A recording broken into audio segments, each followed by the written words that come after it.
This is the Thoughtful Travel Podcast. I'm your host, Amanda Kendall of the notaballerina.com travel blog.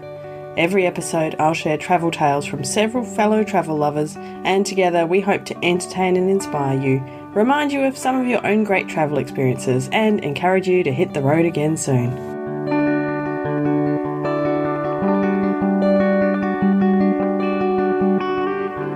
Hello and welcome to episode 236 of the Thoughtful Travel Podcast, COVID Thoughts from Western Australia in May 2021.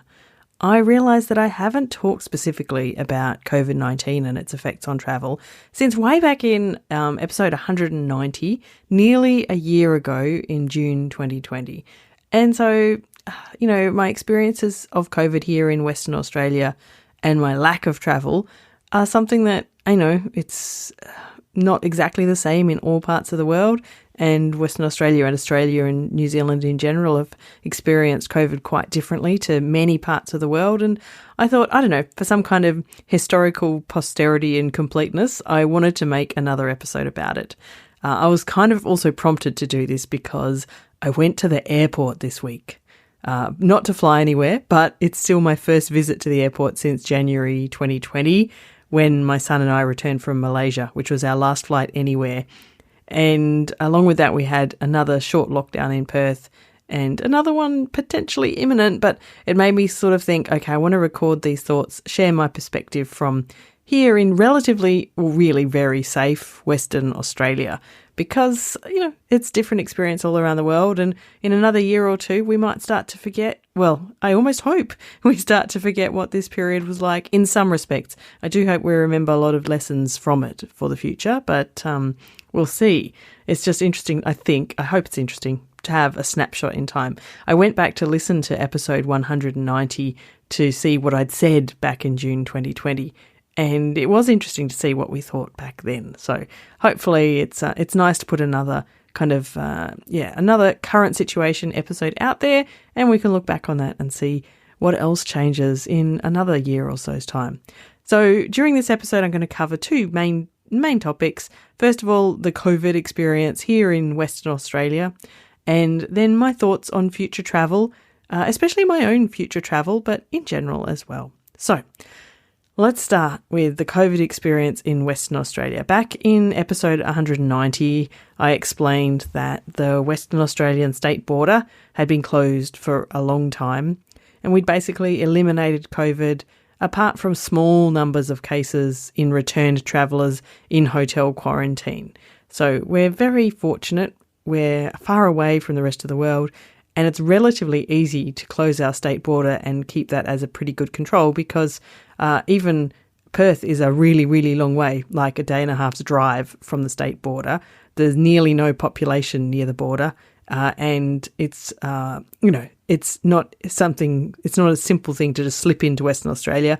There's only a few ways in. Most people wouldn't even try, and I think that makes it, kind of an ideal area to close borders and keep something like COVID out. I mean, whoever would have thought that being as isolated as we are could turn into an advantage, but in this sense it was. So I remember back in episode 190, and I remember this feeling from kind of the middle of last year that all the talk was that our state border was going to be closed for a really, really long time, possibly a year or even 18 months. And I was feeling quite down about that because I thought, when am I ever going to see my interstate friends again, let alone overseas, but even just interstate friends, of which I have many. So that was, something that was weighing on my mind. But then quite suddenly, the state border opened up in December. I remember very distinctly the moment when it was announced. By crazy coincidence, I happened to be at a lunch with a bunch of travel writers that was being put on by Tourism WA here as well. And I was chatting with a lovely girl from Tourism WA, and she's suddenly like, oh my goodness, well, we've got a lot of work to do, because the border was suddenly opening up, only, I think maybe 2 weeks later after the announcement. I can't remember, but it was not really expected. So I was kind of excited about that and a little bit nervous at the idea of booking something, but we have the long school holidays in January, so I booked a trip after a bit of umming and ahhing and oh my goodnessing, but I booked a trip for my son and I to go to New South Wales for a couple of weeks at the beginning of the year. I carefully timed it so that if we had to quarantine on return, we'd have time to complete that before school started. I made some lovely plans to stay with a friend up the coast in New South Wales and another dear friend in Sydney. And of course, I was keeping my emotions in check because I knew it could all fall to pieces at any moment. But just as I was actually starting to get excited, there was another COVID flare-up in Sydney. Our state border was closed again. We couldn't fly to New South Wales. Our trip was off. And we stayed home in Perth for the whole of January, which was all school holidays. So that was a bit disappointing, but, happy to have a relatively very safe place to live compared to most of the world. And then from that point on, slowly the state borders opened up again. There was a few small flare-ups, but nothing as major as we'd had during 2020. And last month, even a travel bubble opened between Australia and New Zealand, which was, New Zealand is overseas. So there's the possibility that we can actually travel overseas again, which is kind of exciting. Unfortunately, from here in Western Australia, New Zealand is quite far and relatively expensive. So I'm not sure it's first on my list, but it's exciting. And I know from the East Coast where it's very close, there's a lot of very happy people, a lot of family reunions because there's a lot of New Zealanders living in Australia and they hadn't been able to see their families, for a year or so. And that would have been really hard and very exciting to see all those scenes of reunions. So that's exciting. What else has been happening is vaccinations have started, but really slowly compared to many parts of the world. Various reasons, a bit hard to really say for sure what's really happened there. And of course, it seems less urgent when we don't really have COVID in the community. We don't have it really in the community at all. So vaccinations are coming. I don't have any idea when I'll be eligible to even try and get mine. Although I think that over 50s have just become eligible, and I guess I'm the next group after that. So maybe it's not as far away as I thought, but again, with so many COVID-related things, I am not holding my breath. And I guess, though, because of those things, I have started to think about travelling again, but it's just trickier than ever, I think. So it's still the case that COVID can spring up at any moment. So 10 days ago, we had a 3-day lockdown in Perth over just a couple of cases, which is fine. And it was only a 3-day lockdown, but, everything has to change. And, if I had booked a trip at that moment, then that would have been off. And in fact, as I record this, just today, they announced another 3 community spread cases. So a hotel quarantine guard who caught it somehow and spread it already to two of the people he lives with. So it's quite separate to the last lockdown, 10 days ago. And so we might be facing lockdown again from tomorrow. And I know that in many countries, the thought of us locking down a city of over 1 million people, nearly 2, or just from a couple of cases might seem extreme. But actually our system seems to work okay. I'm happy with the fact that we've eliminated it because then apart from these brief lockdowns, we can live life absolutely as normal, which is pretty exciting. So, however, these things can happen. There can be flare-ups. It's unpredictable. And that's how it is. It makes travel planning really hard. And, I have to consider potential cancellations and book accordingly. So, every time I think about booking something, I always make sure that the cancellation policy would be appropriate and also have to take into account potential quarantining, etc. And also like the disappointment when things fall through. So, we got quite excited about going to see our friends in New South Wales and then we couldn't go and so on. Yeah, I do, relatively often browse airfares, kind of like I used to back in the good old pre-COVID days. Nowhere near as frequently, I must admit. And I do have quite a lot of airline credit to use up, but I haven't yet brought myself to the point where I have booked again. So that's kind of the situation here in Western Australia, but here are my thoughts on future travel and what prompted them. So as I said in the intro, this week, I went to the airport for the first time since January 2020 when Ruben and I returned home from Kuala Lumpur. That was our very last trip. Oh, if only we'd known. But anyway, I went to the airport. I wasn't going anywhere.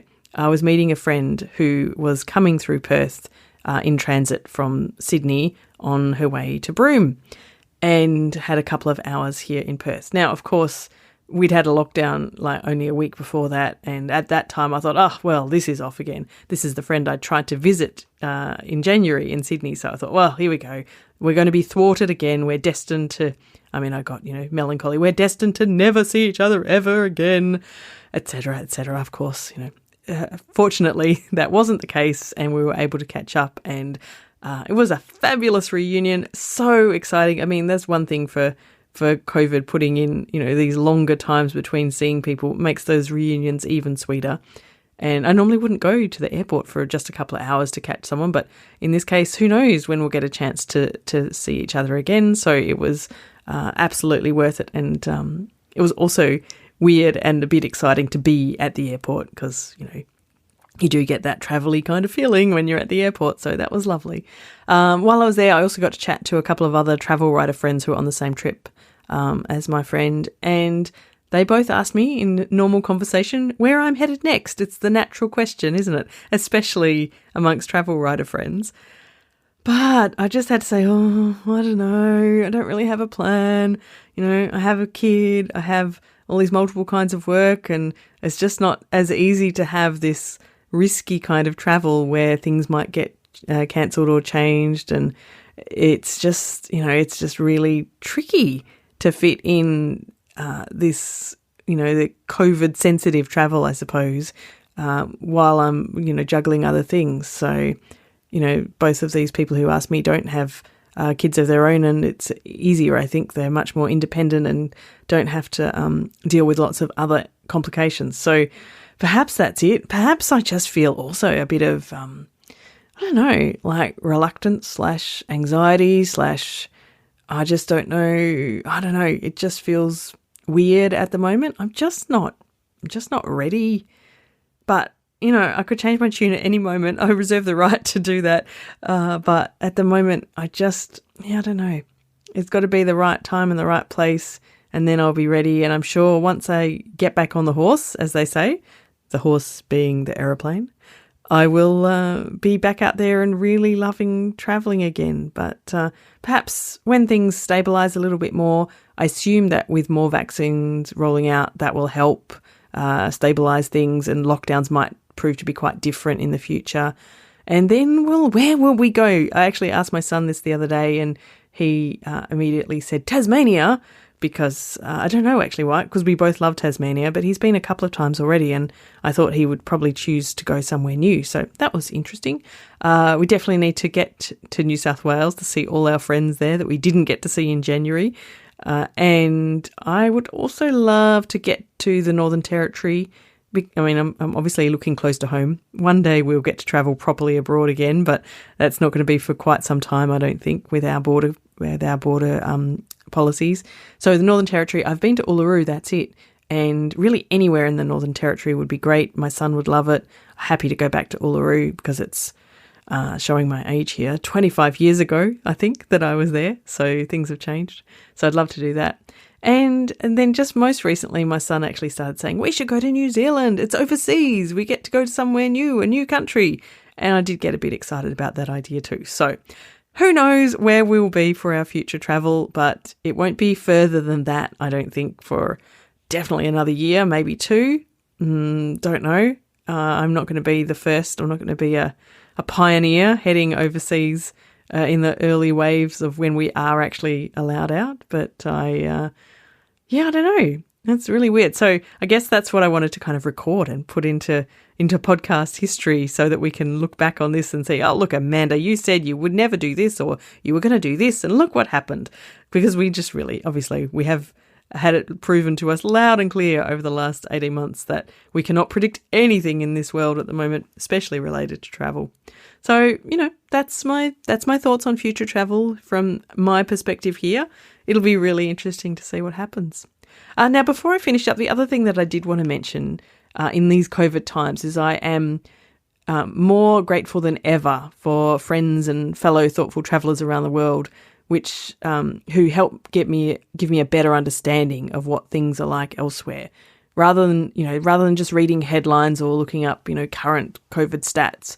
It's been great to have regular chats with friends in diverse places like Morocco, Germany, Thailand, Canada and the US, just to name a few, because it's so interesting to find out how everyone's approaching COVID and, how things are changing in other parts of the world as well. I must give a seriously heartfelt mention to listeners in India. I know I have quite a lot of listeners in India and those in other parts of the world who have families in India, because it is awfully, awfully sad to see how serious COVID has got there at the moment. And I hope that the rest of the world, we are able to help out in a meaningful way.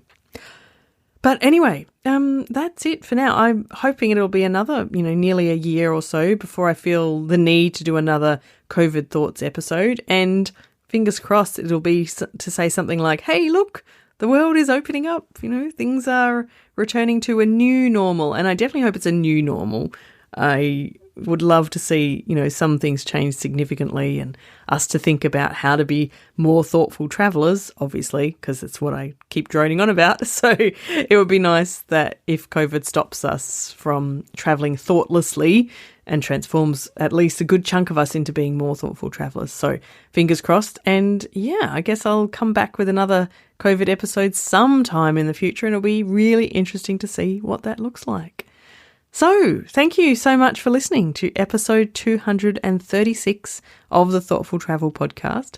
I'm going to leave a link in the show notes also to episode 190, which was the very first COVID-19 Thoughts from Perth episode back in June 2020. So you can go back and listen to that if you haven't. Of course, don't forget to join the Thoughtful Travellers Facebook group, where we have a lot of chats about everything, including sometimes COVID as well. We often try to talk about other, reminiscing and other future travels and all sorts of other thoughtful parts of travel. Don't want to talk about COVID all the time because it does get a bit depressing, doesn't it? But yeah, do come and join the Thoughtful Travellers group. There's a link in the show notes, or just search for Thoughtful Travellers in Facebook and request to join. The show notes for this episode will be at notaballerina.com/236. Wherever you are, I hope you are safe and hopefully vaccinated or soon to be vaccinated, and starting to look at how we can travel post-COVID. Fingers crossed, hey? As always, thank you so much for listening.